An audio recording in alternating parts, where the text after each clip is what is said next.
نحمده ونصلي على رسوله الكريم أما بعد أعوذ بالله من الشيطان الرجيم بسم الله الرحمن الرحيم إن الله اشترى من المؤمنين أنفسهم وأموالهم بأن لهم الجنة يقاتلون في سبيل الله فيقتلون ويقتلون قال الله تعالى ولا تقولوا لمن يقتل في سبيل الله أموات بل أحياء ولكن لا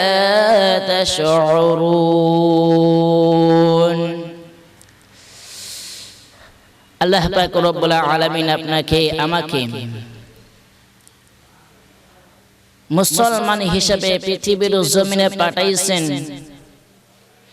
এই শুকরিয়া যদি কিয়ামত পর্যন্ত আদায় করে শেষ হবে না।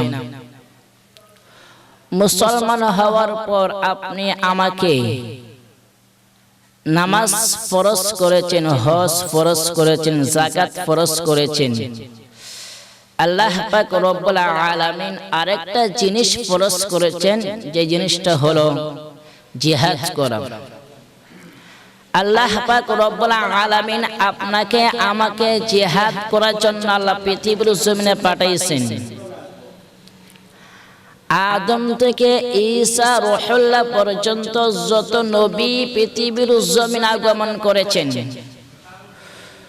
সকল নবী ইসলামের দাওয়াত দিয়েছেন। আপনাকে আমাকে পৃথিবীর জমিনে আসাটাই আল্লাহ পাক রব্বুল আলামিন মুসলমান বানাইছেন। আমরা ইসলামের পথে ইসলামের দাওয়াত দিব, দ্বীনের প্রচার করব। আমাদের দেশে বাংলাদেশকে আমরা ভালোবাসি, মহব্বত করি। এই দেশের মানুষকে মহব্বত করে ইসলাম কি রকম ভাবে চলতে হবে আমাদেরকে শিক্ষা দিয়েছেন। ইসলাম কার উপরে জুলুম করে না, ইসলামের উপরে আমরা জুলুম করি। আসলে কি আমরা ইসলাম মানতে পারি না? যদি ইসলাম মানতে পারতাম তাহলে আমাদের দেশ বাংলাদেশের এই অবস্থা হতো না। আমার ভাই হাদি, ওনার কি দোষ করেছিল? উনি কি দোষ করেছে? দেশের জন্য তো কাজ করেছে। রাসূল পাক সাল্লাল্লাহু আলাইহি ওয়াসাল্লাম উনি বলেছেন, তোমার দেশকে তুমি ভালোবাসো। ইসলামকে ভালোবাসার পর আমার রাসূল বলেছেন, তোমার দেশকে আমরা ভালোবাসার জন্য ইসলাম শিক্ষা দিয়েছেন আমাদেরকে। আমরা দেশকে ভালোবাসি, ইসলামকে ভালোবাসি। দেশকে ভালোবাসার কারণে যদি আমাদেরকে শহীদ করা হয়, অবশ্যই শহীদ হয়ে যাব, কিন্তু এরপরও আমাদের দেশকে আমরা ভালোবাসতে চাই। আমার ভাই উসমান হাদি কি করেছিলেন? উনি তো দেশকে ভালোবাসেন, দেশকে মহব্বত করেন। আমার মনে হয় উনি অনেক বড় আলেম, কারণ ওনার মধ্যে কোনো কথার মধ্যে কোনো শিরিক নাই। অনেক নেতা আছেন যে কথার মধ্যে শিরিক থাকে। উনি যে কথাগুলো বলছেন, বলেন মানে এই কথার মধ্যে কোনো শিরিক নাই। উনি আবার আমাদের নবীর শানে কিয়াম করেন, দাঁড়াইয়া কিয়াম করেছেন, আমি দেখেছি। ওই হাদি ভাইয়ের এখন পর্যন্ত আমরা বিচার পাইলাম না। আমাদের দেশ ইসলামের দেশ আমরা মনে করি, কিন্তু ইসলামের আইন বাস্তবায়ন এখনো হয় নাই। মুসলমান দাবি করার পর যদি ইসলামের পথে না চলতে পারি, মুসলমান দাবি করে কোনো লাভ নাই। রাসূল আকরাম সাল্লাল্লাহু আলাইহি ওয়াসাল্লাম যদি বলতেন ঘরে বসে ইসলাম কায়েম করব, ইসলাম প্রচার করব, তাহলে অবশ্যই পারতেন। তিনি করেন নাই কেন? জিহাদের ময়দানে কেন গেছেন? ওনার দাঁত কেন ভাঙছেন? আমরা মনে করি খানকায় বসে বসে ইসলামের প্রচার করি, ঠিক না? এরকম কাজ ইসলাম পছন্দ করে না। রাসূল পাক সাল্লাল্লাহু আলাইহি ওয়াসাল্লাম বলেন, তুমি তোমার দেশকে ভালোবাসো, সর্বপ্রথম ইসলামকে ভালোবাসতে হবে, তারপরে দেশকে ভালোবাসতে হবে। রাসূল বলেছেন, আমার বাবার দেশ, আমার দাদার দেশ আমি অনেক বেশি ভালোবাসি, কিন্তু কিছু মানুষের কারণে আমি থাকতে পারলাম না। উম্মাহ, তোমার দেশকে তুমি ভালোবাসো। আজকে আমাদের দেশকে আমরা ভালোবাসতে শিখি নাই, দেশকে ভালোবাসতে শিখি নাই, ভারতের দালালি করি। ভারত আমাদের বন্ধু নয়, সব সময় চিরশত্রু, কোনোদিন বন্ধু হবে না। ওই ভারতকে আমরা দেশের বন্ধু মনে করি। কেন? কি হয়েছে আমাদের দেশে? মুসলমান এখনো সময় আছে, আমরা মুসলমান দাবি করি, আল্লাহকে মানি, রসুলকে মানি। এরপরে যদি আমরা অন্য দেশের দালালি করি, ভারতের দালালি করি, তা আমাদের দেশে তাইকে আমরা কি লাভ? এটা বলেন। আপনি যে মরবেন না তা কিন্তু না, আমি যে মরব না তা কিন্তু না, চিরজীবন তো একদিন না আরেকদিন আমাদের মরতে হবে। আমরা চিরকাল চলে যাব, পৃথিবীর জমিনে কোনোদিন আর ফিরে আসব না। ওই দেশকে যদি আমরা ভালো না বাসতে পারি, এই দেশকে যদি আমরা মহব্বত না করতে পারি, ভারতকে আমরা সমর্থন করি, ভারতকে আমরা ভালোবাসি, তাহলে আমাদের দেশে জন্ম হয়ে আমাদের মনে হয় ভালো নই। এই দেশে বসবাস করে, এই দেশে তাকিয়া, এই দেশের খাবার খাইয়া যদি অন্য দেশের প্রশংসা করি, অন্য দেশকে যদি আমরা ভালোবাসি, তাহলে আমি মনে করি ওই মানুষটা আসলে দেশ প্রেমিক নয়, দেশ প্রেমিক হতে পারে না। সুতরাং রাসূল সাল্লাল্লাহু আলাইহি আমাদেরকে যে শিক্ষা দিয়েছেন, ওই শিক্ষা আমাদের মানতেই হবে। রাসূল যেই কথাগুলো বলছেন, ওই কথাগুলো মানতে হবে। আমাদের নবী মুহাম্মদ রাসূলুল্লাহ সাল্লাল্লাহু আলাইহি ওয়াসাল্লামকে অনুসরণ করি। আবার ওই কথা আমার আল্লাহ বলেছেন, ফাত্তাবিউনি, আমার বন্ধুকে অনুসরণ করো। নবীকে অনুসরণ করলে লাভ কি? নবীকে অনুসরণ করলে আমাদের লাভ কি? লস হবে না, মুসলমান কোনোদিন লস হবে না। রাসূল আকরাম সাল্লাল্লাহু আলাইহি ওয়াসাল্লাম যদি আমরা যদি মুসলমান না হই, তাহলে আপনি জীবনে কোনোদিন মুসলমান হতেন না। আবু জাহিল বলেন যে রাসূল যেই ইসলামের প্রচার করে, ইসলাম তো সঠিক, কিন্তু আমার বাবার ধর্ম, আমার দাদার ধর্ম আমি আবু জাহিল ছাড়তে পারবো না। না হলে রাসূল যেই ধর্ম, যেই ইসলামের দাওয়াত দেয়, এটাই সঠিক। মনে প্রাণে বিশ্বাস করে না আবু জাহিল, উনি জান্নাতি নয়। আজকে আমরা মনে করি যে রাসূলের বংশ হলে জান্নাতি, এটা মনে করি।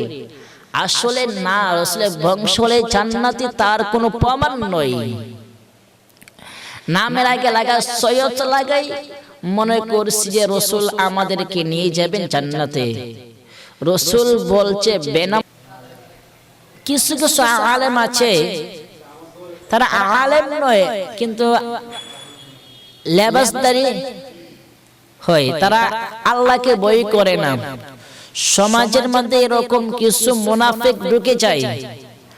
আপনি মনে করছেন যে সব উলামায়ে কেরামের ইমাম সাহেবের পিছনে নামাজ পড়লে নামাজ হবে? আপনি যাচাই করে নেবেন। কারণ হচ্ছে সব পাবলিক যেই রকম ভাবে মিথ্যা কথাগুলো বলে, ইমাম সাহেব মিথ্যা কথা বলবেন তার কোনো গ্যারান্টি নাই।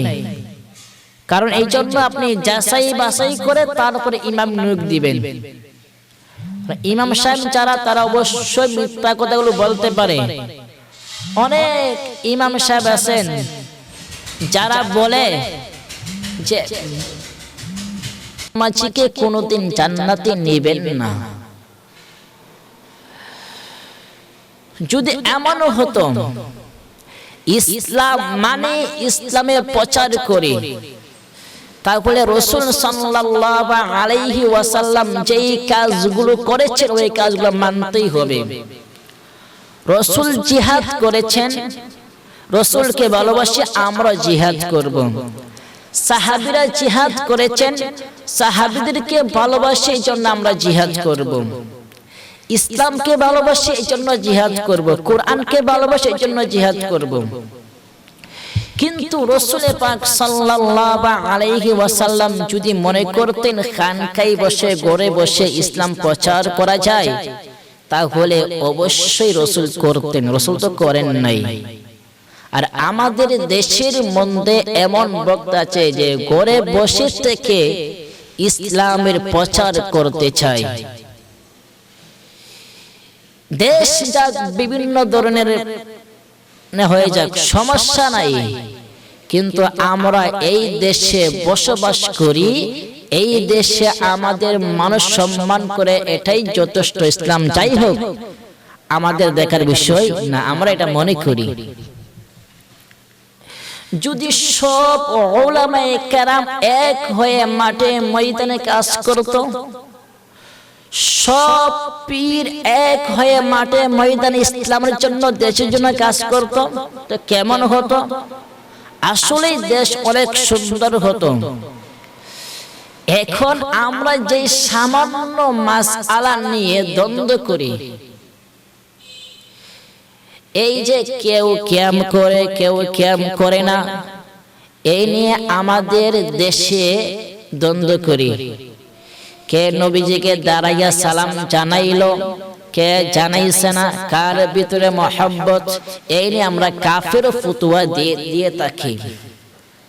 মুসলমান একবার চিন্তা করে দেখেন, যদি ইসলাম না থাকে তাহলে আমরা কি করব? দল দিয়ে বিভিন্ন লোকের মানুষ বিভিন্ন দল নিয়ে ব্যস্ত থাকে, বিভিন্ন লোকের মানুষ বিভিন্ন দল নিয়ে ব্যস্ত থাকে। আমরা কি এইরকম কাজ করতে চাই? সর্বপ্রথম আমাদের কাজ হবে ইসলাম প্রচার করা, এরপর বিভিন্ন দলের বিভিন্ন প্রচার করা। ইসলাম যদি না থাকে তাহলে আপনি কি দিয়ে প্রচার করবেন? আপনি বলেন ইসলামের প্রচার আগে করতে হবে, তারপরে বিভিন্ন মতামত দিতে হবে। এখন বর্তমানে ইসলামের প্রচার নাই, প্রচার ছাড়াই আমরা দল নিয়ে ব্যস্ত হয়ে যাই। কেউ বলে আমি সুন্নি, কেউ বলে আমি ওয়াহাবি, কেউ বলে তাবলীগ, কেউ বলে জামাত, কেউ বলে শিবির। এই নিয়ে আমাদের দেশে উলামায়ে কেরাম এক হচ্ছে না। কারণটা কি? আমাদের দেশকে আগে বাঁচাতে হবে, তারপরে দল নিয়ে। এখন যদি মাঠে ময়দানে আমরা ইসলামের জন্য কাজ করি, অবশ্যই আল্লাহ পাক রব্বুল আলামিন আপনাকে আমাকে সাহায্য করবেন। আল্লাহ তো বলেছেন, মুমিন তুমি কাজ করো ইসলামের জন্য, অবশ্যই তোমাকে সাহায্য করার দায়িত্ব আমি আল্লাহ। আর আমরা যদি নিজেদেরকে অনেক বড় দাবি করি, নিজেদেরকে আমাদেরকে সম্মান যত কাজ আছে, বাজে কাজ, মন্দ কাজ, এগুলো যদি আমরা করে থাকি, তাহলে সাধারণ মানুষ কি রকম ভাবে বুঝবে যে আমরা কোনটা মানে কোনটা বুঝি না? আমরা আজকে মাহফিলের মধ্যে মাইকটা পাইলেই মনে করি যে আমি সারা, আমার মতন সারা কেউ নাই। মুসলমান, একবার চিন্তা করে দেখেন যে আপনি আজকে আছেন, কালকে না থাকতে পারেন, কিন্তু অন্য মানুষকে গালি দেওয়া ইসলামকে শিক্ষা দিয়েছেন?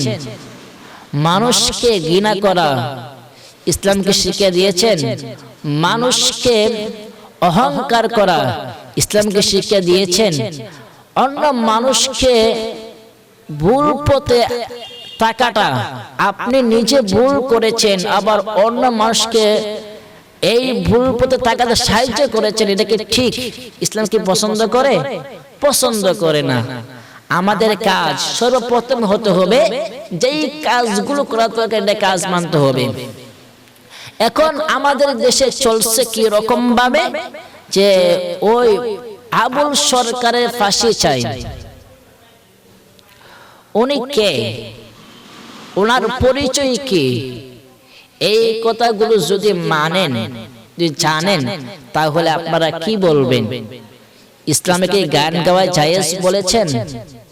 ইসলামে গান গাওয়া জায়েজ বলেছেন? আপনি কি বলেন? জায়েজ তো বলেন নাই। আমরা নিজেদের মতামত দিয়ে নিজেরা জায়েজ মনে করি, কারণ ইসলাম তো জায়েজ মনে করেন না। অনেক বক্তা আছেন যেই বক্তাগুলো বলেন যে ইসলামের মধ্যে বিয়ের মধ্যে গান বাজনা যদি না করে তাহলে ওই বিয়েটা হবে না। ওমা, ইসলামের মধ্যে গান বাজনা করা কি জায়েজ? জায়েজ না তো, হারাম হারাম হারাম হারাম। যেই বিয়ের মধ্যে গান বাজনা করা জায়েজ বলে, তারা ভুল ফতোয়া দিচ্ছে, ভুল ব্যাখ্যা বলছে। আসলে কি ইসলামের মধ্যে গান বাজনা করা হারাম করেছেন। আর আজকে আমরা মুসলমান হয়ে গান বাজনার পক্ষে কথাগুলো বলি, এই কাজগুলো করাটা ইসলাম কি পছন্দ করে না? এই কাজগুলো ইসলাম পছন্দ যেহেতু করে না, আমাদের যে আমরা মরবো এই চিন্তা আমাদের মধ্যে কি নাই। যদি থাকতো অবশ্যই আমরা এরকম কথা বলতাম না। রাসূল পাক সাল্লাল্লাহু আলাইহি ওয়াসাল্লাম বলেছেন যে বিয়ের মধ্যে গান বাজনা করা জায়েজ, এরকম কোন কথা বলছেন? নবীজির মেয়ে যে বিয়ে দিয়েছেন কোন গান করেছেন? নবীর সাহাবীরা বিয়ে দিয়েছেন, বিয়ে করেছেন, তারা কি গান করেছেন? আব্দুল কাদের জিলানী রাহমাতুল্লাহি আলাইহি, ওনার মা যেদিন বিয়ে করেছেন, ওনার মায়ের বিয়ে থেকে গান করেছেন? গান করেন নাই। তাহলে আমরা আমাদের বিয়ের মধ্যে আমরা কেন মুসলমানের সন্তান হয়ে গান করব? আমি তো মনে করি যেই বিয়ের মধ্যে গান করে এই বিয়েটা সঠিক নয়। ইসলাম পছন্দই করে না যেই বিয়ের মধ্যে গান করাটা, এটা ইসলাম পছন্দই করে না। আর আমরা আজকে সামান্য কিছু আনন্দ করার জন্য ওই বিয়ের মধ্যে গান বাজনা করি। নাউজুবিল্লাহ নাউজুবিল্লাহ। এরকম কাজ মুসলমানের সন্তান জীবনে করতে পারে না।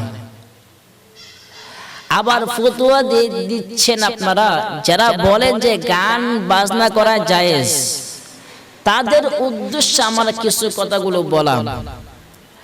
রাসূল পাক সাল্লাল্লাহু আলাইহি ওয়াসাল্লাম গান গাইয়া দ্বীনের প্রচার করেছেন, ইসলামের প্রচার করেছেন? না। রাসূল পাক সাল্লাল্লাহু আলাইহি ওয়াসাল্লাম বলেছেন কোরআন দিয়ে দ্বীনের প্রচার করেছেন। রাসূলকে বলছেন হাবিবুল্লাহ, আপনি দ্বীনের প্রচার করুন, আপনি দ্বীনের প্রচার করুন, আপনার সাথে আমি আল্লাহ আছি, টেনশন করবেন না। এরকম কথা মহান রব বলেছেন। আমাকে একটা কথাগুলো আপনি বলেন, যে এই কথাগুলো বলেন যে গান গাইয়া ইসলামের পথে আনছেন, নামাজ শিক্ষা করছেন, এরকম একটা কি আছে? নাই। তাহলে গানের পক্ষে কেন আপনি ফতোয়া দিবেন? এটা আমি বুঝি না যে গানের পক্ষে ফতোয়া দিবেন। আব্দুল কাদের জিলানী রাহিমাহুল্লাহ, উনি অনেক বড় উলামায়ে কেরামদের মধ্যে একজন বড় পীর। ওনার মতন বড় পীর পৃথিবীর মধ্যে আর কেউ নাই। এখন কেউ যদি মনে করে যে উনি হচ্ছেন যে নবীদের উপরে, তাহলে ভুল বলেছেন আপনি। উনি নবীদের উপরে হতে পারেন না, হবেন না। ওনাকে ভালোবাসি, মহব্বত করে আব্দুল কাদের জিলানী বড় পীর ঠিক বিশ্বাস করি, মানে উনি ছেন নবীদের উপর। এটা আমার বিশ্বাস করা যায় না, মুসলমান বিশ্বাস করতে পারে না। উনি বলেছেন একটি কিতাবের মধ্যে, ওই কিতাবটার মধ্যে উনি বলেছেন, বইয়ের মধ্যে কারবালার যে গোড়াটা, এই গোড়ার পায়ের নিচে যে মাটি, এই মাটির যোগ্যতা সমান উনার নাই। উনি নিরক্ষর, অহংকার মুক্ত, এই জন্য এই কথাটা বলছেন। ওনাকে আপনারা যদি উপরে নিয়ে যান তাতে চলবে না। নবী নবীর মতন, নবী নবীর মতন, সাহাবীরা সাহাবীদের মতন, উনি উনার মতন। কিন্তু উনি সাহাবীদের মতন নয়, সাহাবীরা উনার মতন নয়, নবীও উনার মতন না। এখন আসেন আব্দুল কাদের জিলানী রাহিমাহুল্লাহ, উনার যে মা উম্মুল খায়র ফাতেমা, উনাকে অনেকে ভালোবাসেন, মহব্বত করেন। উনি কি বেপরদা ছিলেন? উনি যে বেপরদা ছিলেন না, উনি পর্দাশীল ছিলেন। যতদিন পর্যন্ত উনি পেটে ছিলেন ততদিন রোজা রাখছেন, কুরআন তেলাওয়াত করছেন। এমন এক কিতাবের মধ্যে আছে, উনি 18 নাম্বার পারা মুখস্থ করেছেন। উনার বিরুদ্ধে, উনার পক্ষে, উনার প্রশংসা করতে গিয়ে আপনারা এত উপরে নিয়ে যান যেটা বলার বাহিরে। অনেকে বয়ান করেছেন, অনেকে বয়ান করেন বিইذنিল্লাহ, ঈসা রূহুল্লাহ, আল্লাহর হুকুমে মানুষ জিন্দা করেন। আব্দুল কাদের জিলানী আল্লাহর হুকুমে মানুষ জিন্দা করতেন না। উনি বলতেন বিইذنিল্লাহ, আমার হুকুমে তুমি জিন্দা হও, এরকম কথা বলতেন। এরকম কথা ইসলাম পছন্দ করেন, আপনি শিরক করেছেন। আল্লাহর হুকুমে সবকিছু হয়, এটা মানতেই হবে। সন্তান দেওয়ার মালিক আল্লাহ, এই সন্তান কোনো পীর দিতে পারে না।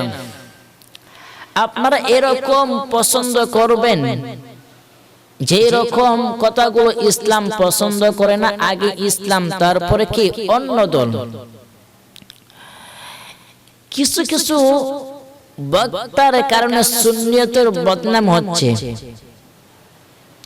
তারা বলে যে আব্দুল কাদের জিলানী রাহিমাহুল্লাহ উনি মানুষ জিন্দা করেছেন। কোন কিতাবের মধ্যে নাই যে উনি মানুষ জিন্দা করেছেন। এটা আমরা ভুল ব্যাখ্যা করি, ভুল ফতোয়া দিচ্ছি। উনার নামে মিথ্যা প্রচার করে উনি কোনদিন মানুষ জিন্দা করেন নাই, এটা আমরা ভুল বলি। এই ভুল থেকে যেন আমরা ফিরে আসতে পারি, এরকম সুযোগ যেন মহান রব আমাদের সকলকে দান করেন। এই জন্য ইসলামের প্রচার করতে হবে। গান বাজনা এগুলা হারাম, সম্পূর্ণ হারাম। এগুলা ছাড়া আমাদের কোনো বিকল্প কোনো নাই। কারণ রাসূল পাক সাল্লাল্লাহু আলাইহি ওয়াসাল্লাম গান বাজনাকে কেন হারাম করেছেন? রাসূল যখন কোরআনুল কারীমে তেলাওয়াত করতেন, মক্কার বড় বড় কাফিররা রাসূলের কোরআন তেলাওয়াত শুনতো। রসুল শুনতো, তারা বিশ্বাস করত রসুলের কণ্ঠ কোরআন তেলাওয়াত এত মধুর ছিলেন। আর আমরা কোরআন তেলাওয়াত করলে আমাদের এত মজা হয় না। রসুল তো বলছেন জান্নাতের ভিতরে রাসূল পাক সাল্লাল্লাহু আলাইহি ওয়াসাল্লাম সূরা ইয়াসিন তেলাওয়াত করবেন। যারা জান্নাতি হবেন অবশ্যই তারা শুনবেন সূরা ইয়াসিন তেলাওয়াত রাসূল নিজে করবেন। কুরআনুল কারীমে কোন একটা আয়াত নাই যে আয়াতের মধ্যে বলছেন যে গান বাজনা করা জায়েজ, এরকম কথা রাসূল বলেন নাই, কুরআনুল কারীমে বলেন নাই। রাসূল পাক সাল্লাল্লাহু আলাইহি ওয়াসাল্লাম বলেন কুরআনুল কারীমে একটা অক্ষর পাঠ করলে, একটি অক্ষর যদি আপনি বলেন তাহলে 10টা নেকি পাওয়া যায়। গান বাজনা করলে আপনি নেকি পাবেন কোথায়? কয়েকটি হাদিস আছে বলতে পারবেন যে এরকম কথা? না, বলার সুযোগ নাই, কোনো হাদিস নাই। তোর সাহাবীরা করেন নাই, রাসূল করেন নাই, তা আমরা করব কেন? আমরা রাসূলকে অনুসরণ করতে পারি নাই। লা ইলাহা ইল্লাল্লাহ মুহাম্মাদুর রাসূলুল্লাহ বিশ্বাস করি, মানে কিন্তু আমল করি না, এই মানে কোনো দরকার পড়ে না। আমার জীবনে কোনো একটা হাদিস পড়ে দেখি নাই রাসূল নামাজ ছেড়ে দিয়েছেন। উম্মতে মুহাম্মাদে আমরা কত নামাজ ছেড়ে দেই। আমার জীবনে কোনো হাদিসের মধ্যে নাই, আমি পাই নাই যে হাদিসের মধ্যে সাহাবীরা নামাজ ছেড়ে দিয়েছেন। আর আজকে আমরা নামাজ ছেড়ে দেই।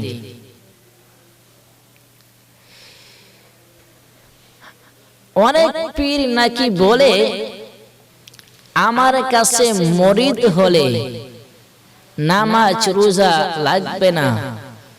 মুসলমান, এরকম কথা বলাটা কি ঠিক? আল্লাহ পাঠাইছেন আপনাকে, আমাকে আল্লাহ পাঠাইছেন দ্বীনের প্রচার করার জন্য, ইসলামের প্রচার করার জন্য, আল্লাহকে মানার জন্য। আর আপনি আর আমি যদি আল্লাহকে না মানে অস্বীকার করি তাহলে মুমিন হয়ে কোনো লাভ নাই। আল্লাহ বলেন ওয়ালা তাকুলু লিমান ইউকতালু ফি সাবিলিল্লাহি আমওয়াত। আমার রাস্তায় যারা জীবন দেয়, আমার রাস্তায় যারা চলাফেরা করে, তারা জীবনে কোনোদিন মৃত্যু বলিও না। তারা মৃত নয়, তারা জীবিত। বাল আহইয়াউ ওয়ালাকিন লা তাশউরুন। তারা সব সময় আমি আল্লাহর পক্ষ থেকে কবর রিজিক প্রাপ্ত। তাদেরকে তোমরা মৃত বলিও না, তারা জীবিত, তারা আমার রাস্তায় জীবন দিয়েছেন। আরেকটি দল বলে রাসূল পাক সাল্লাল্লাহু আলাইহি ওয়াসাল্লাম আমাদের মতো সাধারণ মানুষ, মুসলমান হয়ে এরকম কথা বলতে লজ্জা লাগে না? রাসূল কি রকম ভাবে আমাদের মতন সাধারণ মানুষ হতে পারে? আপনি কি কোরআন পড়েন নাই? আপনি কি হাদিস পড়েন নাই? রাসূল সাল্লাল্লাহু আলাইহি ওয়াসাল্লামের ব্যাপারে আম্মা জান আয়েশাকে প্রশ্ন করেছিলেন, আম্মা জান আয়েশা আপনি বলেন, রাসূলের ব্যাপারে কিছু বলেন। আম্মা জান আয়েশা বলেন তোমরা কোরআন পড়ে দেখো। ওয়া ইন্নাকা লা আলা খুলুকিন আযীম। নবীর চরিত্রের সার্টিফিকেট পৃথিবীর মধ্যে আল্লাহ একজনকে দিয়েছেন, তিনি হচ্ছেন হাবিবুল্লাহ, আমাদের নবী মুহাম্মদ রাসূলুল্লাহ সাল্লাল্লাহু আলাইহি ওয়াসাল্লাম। আর ওই নবীকে আপনার মতন আমার মতন মনে করেন কি রকম ভাবে? আপনার কি লজ্জা নাই? কোরআনকে আপনি পড়েন নাই যে নবী আমাদের মতন, নবী আমাদের মতন বিয়ে করেছেন, আমাদের মতন চলাফেরা করেছেন, নবী তো কোনোদিন ভুল নাই, অন্যায় নাই, গুনাহ নাই, আপনি তো ভুল করেন, অন্যায় করেন, তাহলে কি রকম ভাবে আপনি নবীর সাথে তুলনা করেন? রাসূল পাক সাল্লাল্লাহু আলাইহি ওয়াসাল্লাম হচ্ছেন পৃথিবীর শ্রেষ্ঠ মহানায়ক। নবীর পরে আর কোন নবী পৃথিবীর জমিনে আসবে না, আর নবীর পরে আর কোন মানুষ পৃথিবীর জমিনে হবে না যে মানুষ ইসলামের জন্য, আল্লাহর জন্য জীবন দিয়েছে। এত কষ্ট রাসূল করেছেন, উম্মতে মুহাম্মাদি একবার চিন্তা করে দেখি না যে রাসূল যেহেতু কষ্ট করেছেন, আমাদের কষ্ট করতেই হবে। আমরা কষ্ট না করে আমাদের কাজগুলো ঐক্যবদ্ধ হচ্ছে না। মুসলমান যদি ঐক্যবদ্ধ না হয়, একসাথে কাজ যদি না করতে পারে, তাহলে এই দেশে ইসলামের প্রচার হবে না। সকল মুসলমান এক হতে হবে, এক হলে অবশ্যই অবশ্যই এই দেশে ইসলামের প্রচার হবে। এই দেশের মধ্যে আইন, ইসলামের আইন ব্যবস্থা নাই বলে বিচার হচ্ছে না।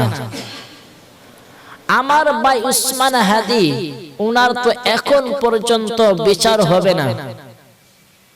আল্লাহই ভালো জানে কবে জানে বিচার হবে। যদি ইসলামের আইন থাকতো, অবশ্যই আমার ভাই উসমান হাদির বিচার হতো। উনার তো কোনো দোষ নাই, দেশের জন্য, ইসলামের জন্য কাজ করেছেন, এটাই কি উনার দোষ?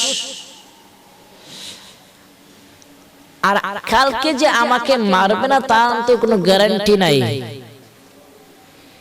এই দেশের মধ্যে চলাফেরা করা, ইসলামের আইন যদি না করা হয়, তাহলে অবশ্যই অবশ্যই এই দেশ সন্ত্রাস মুক্ত হবে না। মুসলমান হিসাবে আমরা যেই কাজগুলো করি, এখন পর্যন্ত আমাদের দেশে মুসলমান সংখ্যা বেশি, এরপরও দর্শনের বিচার হচ্ছে না। দর্শন বিভিন্ন জায়গার মধ্যে বিভিন্ন মতামতে দর্শন হচ্ছে, ইপ্রিজিন করছে, ইপ্রিজিন করে, এরপরও এই দর্শনের বিচার আমাদের দেশে হয় না। এখন পর্যন্ত আমার বয়সে আমি দেখি নাই যে আমাদের দেশে দর্শনের বিরুদ্ধে একটি মিছিল করতে মানুষগুলো নামতে। কেন? ইসলামের আইন আমাদের দেশে নাই। ইসলামের আইন না থাকার কারণে আমরা যেমনি তেমনি চলাফেরা করি, বুক পলায় চলাফেরা করি। ইসলামের আইন যদি থাকতো, অবশ্যই অবশ্যই আমাদের দেশে ইসলামের প্রচার অবশ্যই হবে, কিন্তু সময় লাগবে। আর সময়টা হলো এটাই, সব উলামায়ে কেরাম এক হতে হবে, সকল মুসলমান যুবক এক হতে হবে। যদি সকল মুসলমান যুবক এক হয়, তাহলে এই দেশে ইসলামের আইন বাস্তবায়ন হবে। আল্লাহ পাক রব্বুল আলামিন আমাদেরকে যে কাজগুলো করার জন্য বলছেন, এই কাজ যেন আমরা করতে পারি। এই জন্য মুসলমান মনে রাখবেন, আপনারা যেই কাজগুলো করার জন্য আল্লাহ পাঠাইছেন, এই কাজগুলো আপনি করেন না। আপনি কি মনে করছেন চিরকাল আপনি বাঁচবেন? আব্দুল কাদের জিলানীর মা হচ্ছেন, উনি যে বড় পীর কোনো সন্দেহ নাই। ওনাকে আমরা ভালোবাসি, ওনাকে আমরা মহব্বত করি, ওনাকে আমরা শ্রদ্ধা করি। ওনার মতন আলেম পৃথিবীর জমিনে থাকা দরকার। ওনার নামে মিথ্যা প্রচার করা ইসলামে ঠিক নয়। যারা মিথ্যা প্রচার করেন সংশোধন করবেন ইনশাআল্লাহ, আশা করা যায়। এই জন্য মুসলমান আমাদের কাজগুলো একটাই হতে হবে, আমরা যেন দেশকে ভালোবাসি, দেশকে মহব্বত করি। রাসূল পাক সাল্লাল্লাহু আলাইহি ওয়াসাল্লাম বলেন, উম্মত তোমরা তোমাদের দেশকে ভালোবাসো। ইসলামের পরে আমাদের দেশকে আমরা ভালোবাসার জন্য বলছেন। এই দেশ আমরা ভাড়াটিয়া নই, আমাদের অধিকার আছে। যদি আমরা কাজগুলো করি ইসলামের জন্য, তাহলে এই দেশের মানুষ শান্তিতে বসবাস করতে পারবে। আর যদি ইসলামের জন্য কাজগুলো না করা যায়, এই দেশের মানুষ শান্তিতে বসবাস করতে পারবে না। বিভিন্ন দল বিভিন্ন মতামত বাদ দিয়ে শুধু একটা দল নিয়ে যদি আমরা কাজ করি, শুধু ইসলামের জন্য কাজ করি, আমাদের দেশ শান্তিতে থাকবে, দেশের মানুষ শান্তিতে থাকবে। অবশ্যই এই দেশকে আমরা ভালোবাসতে হবে। দেশের জন্য যারা কাজ করে, ইসলামের জন্য যারা কাজ করে, তাদেরকে আমরা ভালোবাসবো, মহব্বত করব। কিন্তু অহংকারী করব না, ঘৃণা করব না, কাউকে গালি দিব না, এটা ইসলাম পছন্দ করে না। অনেকের মধ্যে আমরা প্রশ্নবিদ্ধ হয়ে যাই। যারা সুন্নি দাবি করে, আমরা যারা সুন্নি দাবি করি, আমাদেরকে অনেকে বলে সুন্নিরা কোরআন তেলাওয়াত করতে পারে না, কোরআন তেলাওয়াত পড়া সহি নয়। আসলে কি বলবো, আমরা সুন্নি আলেম যারা আছে, যারা সুন্নি দাবি করে, তারা মাহফিলে যাওয়ার পরে আধা ঘন্টা পৌনে 1 ঘন্টা জিকির করে, তারপরে কি করে আলোচনা করে। আধা ঘন্টা জিকির যদি না করে, আধা ঘন্টা যদি কোরআন তেলাওয়াত করত, তাহলে আমাদের ইসলামের পর সুন্নতের প্রচার অবশ্যই হতো। কিন্তু তা না করে আমরা এমন ভাবে জিকির করা হয় যে জিকিরটা মাঝে মাঝে আমার মনে হয় ইসলাম পছন্দ করে না।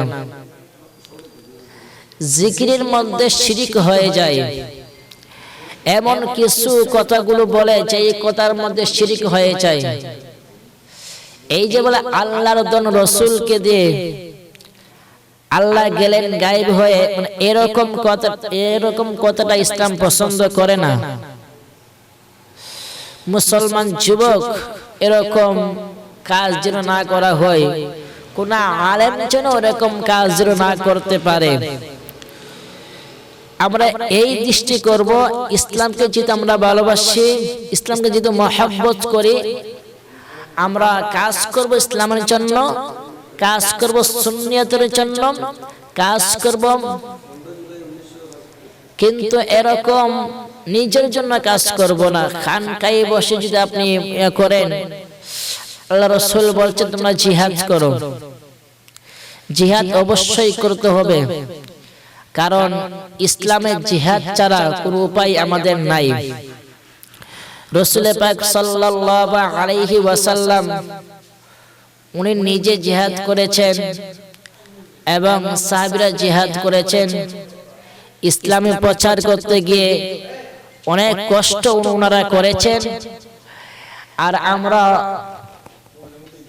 কিছু কথাগুলো নিয়ে একজনকে আরেকজনকে গালাগালি করি, একজন আরেকজনকে মন্দ বলি। এরকম কাজ যেন মুসলমানদের মুখে শোভা পায় না। মুসলমান হবে নবীর আদর্শবান, নবীর আদর্শ বাস্তবায়ন করার জন্য চেষ্টা করবে। একজনকে বলবে কাফের, আরেকজনকে বলবে বন্ড, যারা বলে সুন্নিয়তকে বলে বন্ড, আর সুন্নিরা যারা কওমিদেরকে বলে ওয়াহাবি, এরকম কাজ যেন মুসলমানদের মুখে শোভা পায় না। মুসলমান যেন এরকম কাজ না করতে পারে। সকল মুসলমান আলেমদের কাছে আমার একটি অনুরোধ, এরকম কাজ করবেন না। যেরকম কাজ করলে মুসলমান যুবকগুলো প্রশ্নবিদ্ধ হয়ে যায়। আমাদেরকে অনেকেই বলে মুসলমান বাই বাই, আল মুসলিম আখুল মুসলিম, মুসলমান মুসলমান বাই বাই। এই বাই বাই হয়ে চলাফেরা করতে পারে না। কেন করতে পারে না? এই যে মুসলমান এক বক্তা আরেক বক্তারে গালাগালি করে, এই গালাগালি করার কারণে আমাদেরকে অনেকে প্রশ্ন করে আমরা কোন দল করব, কাকে মানব কাকে মানব না, এই প্রশ্ন করে। কিন্তু মুসলমান হিসাবে এরকম প্রশ্নের উত্তরটা দেওয়াটা আমরা ছাত্র হিসাবে আমাদের মুখে এটা মানাইতো না। যারা মুরব্বী আছেন, উলামায়ে কেরাম আছেন, তাদেরকে উদ্দেশ্য করে বলা যে আপনারা একসাথে হয়ে সব উলামায়ে কেরাম, আলিয়া বলেন, কওমি বলেন, জামাত বলেন, তাবলীগ বলেন, শিবির বলেন, সবাইকে যেন একসাথে হয়ে মাঠে ময়দানে কাজ করা যায়, এরকম সুযোগ যেন সকল উলামায়ে কেরামকে দান করুন। সকল বলেন আল্লাহুম্মা আমিন। আর আমাদের দেশের মধ্যে একটা জেলা আছে, যে জেলার নাম হলো ব্রাহ্মণবাড়িয়া। আসলে ব্রাহ্মণবাড়িয়া মানুষগুলো অনেক, যুবকগুলো যারা আছে তাদের বিভিন্ন জেলার মানুষগুলো ব্রাহ্মণবাড়িয়া মানুষকে বই করে। আমরা মনে করি আমাদেরকে বই করার দরকার নাই। আমরা মানুষ, আপনারাও মানুষ, কিন্তু ব্রাহ্মণবাড়িয়ার যুবকদের জন্য দোয়া করবেন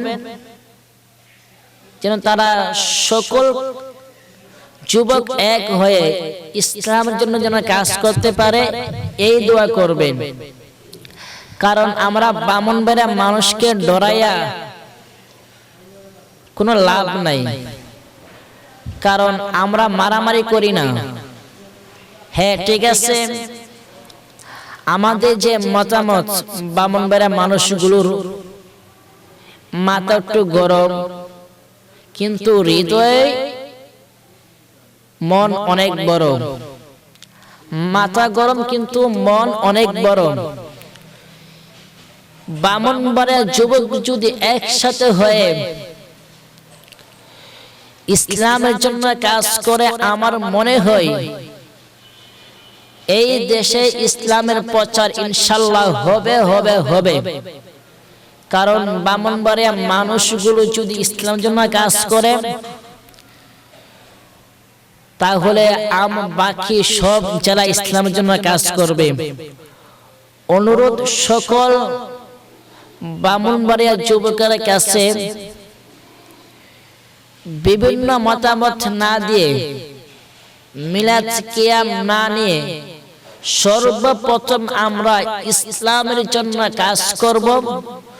সকল ব্রাহ্মণবাড়িয়া যুবকের কাছে অনুরোধ এটা থাকবে, কারণ ইসলাম ছাড়া আমাদের বিকল্প আর কিছু হতে পারে না।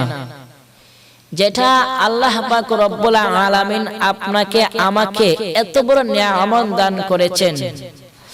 আল্লাহ বলেছেন ফাবি আইয়ি আলাই রাব্বিকুমা তুকাযযিবান। হে বান্দা, তুমি বলো কোন নিয়ামতকে অস্বীকার করবে? কোন নিয়ামতকে অস্বীকার করার মতন কোন সুযোগ আমি আল্লাহ দেই নাই। কিন্তু আমার মনে হয় যদি আমরা সকল মুসলমান যদি সেজদার মধ্যে পড়ে কিয়ামত পর্যন্ত আল্লাহর শুকরিয়া আদায় করি, ইনশাআল্লাহ কোনোদিন শেষ হবে না। কারণ এত বড় নিয়ামত আল্লাহ পাক রব্বুল আলামিন আপনাকে আমাকে দিয়েছেন, মুসলমানের গড়ে আপনাকে আমাকে পাঠাইছেন। আমার দাদা মুসলমান, আমার বাবা মুসলমান, আমিও মুসলমান। এই শুকরিয়া যদি কিয়ামত পর্যন্ত আদায় করি শেষ হবে না। আমার পৃথিবীর মধ্যে সর্বশেষ নবী আমাদের নবী মুহাম্মদ রাসূলুল্লাহ সাল্লাল্লাহু আলাইহি ওয়াসাল্লাম হচ্ছেন পৃথিবীর মধ্যে শ্রেষ্ঠ নবী। ওনার পরে আর কোন নবী শ্রেষ্ঠ নাই। ওই নবীর উম্মত হিসাবে আপনাকে আমাকে কবুল করেছেন। এই শুকরিয়া যদি কিয়ামত পর্যন্ত আদায় করি, সেজদার মধ্যে গিয়ে তারপরে শুকরিয়া আদায় শেষ হবে না। মুসলমান, কোন নিয়ামত আল্লাহ আপনাকে আমাকে দেয় নাই, কিন্তু মুসলমান হিসেবে স্বীকার করা দরকার যে আমরা মানে বিশ্বাস করি আল্লাহ পাক রব্বুল আলামিন আমাদেরকে যে নিয়ামত দান করেছেন, এই নিয়ামতের প্রশংসা আল্লাহ পাক রব্বুল আলামিন সব সময় করতে হবে। এই জন্য ভালো কাজের প্রশংসা করব, মন্দ কাজের নিষেধ দিব। যদি আমরা ইসলামকে মানতে পারি, ইসলামকে প্রচার করতে পারি, তাহলে অবশ্যই অবশ্যই এই দেশের মধ্যে ইসলামের প্রচার হবে। আর রাজনীতি নিয়ে আমার কোনো সমস্যা নাই, রাজনীতি করতেই পারেন আপনি, কিন্তু ইসলামকে ব্যবহার করবেন না। রাজনীতি করবেন ইসলামের জন্য,